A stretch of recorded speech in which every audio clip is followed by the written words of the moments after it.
Français ont été les premiers à utiliser le terme entrepreneur. D'ailleurs, en anglais, entrepreneur se dit entrepreneur. C'est au XVIIe siècle qu'est né le mot entrepreneur. Il est alors utilisé pour désigner certains officiers militaires de l'armée française. À la fin du XVIIe siècle, le financier et économiste Richard Cantillon verra l'entrepreneur comme quelqu'un qui saisit des opportunités, qui prend des risques, qui est prêt à acheter à un prix certain et à revendre à un prix incertain. À la fin du XVIIIe siècle, l'économiste Jean-Baptiste Say voit l'entrepreneur comme un gestionnaire capitaliste et un agent de changement. Un entrepreneur doit apprécier l'importance de telle production et le besoin qu'on en aura, les obstacles à surmonter et les inquiétudes à vaincre. Au XXe siècle, l'économiste et penseur des sciences sociales Joseph Schumpeter définit l'entrepreneur comme un héros et un maître de l'innovation. Un entrepreneur est un innovateur, c'est-à-dire quelqu'un qui brise la routine. David McClellan, psychologue américain, analyse le comportement des entrepreneurs. Il est à l'origine de la théorie des besoins. Il va notamment consacrer ses travaux à la description des sciences du comportement chez l'entrepreneur. Dans les années 50-80,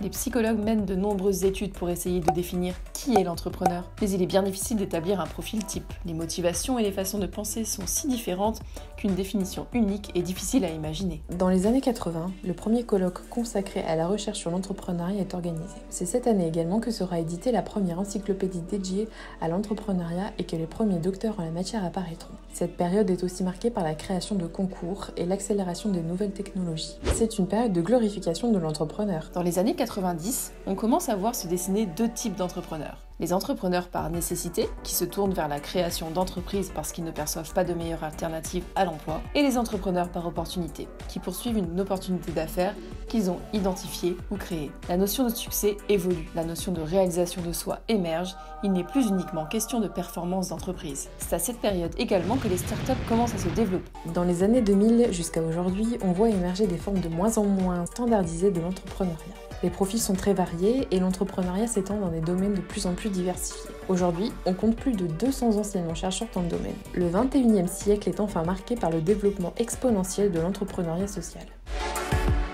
Il n'existe pas de définition universelle de l'entrepreneur. Si le petit Larousse se limite à le définir sous un angle économique, en le définissant comme, je cite, une personne qui dans le cadre d'un contrat d'entreprise s'engage, moyennant une rémunération à exécuter un certain travail au profit d'une autre personne, il est important de ne pas négliger l'importance des valeurs, de l'engagement et de la passion. Alors,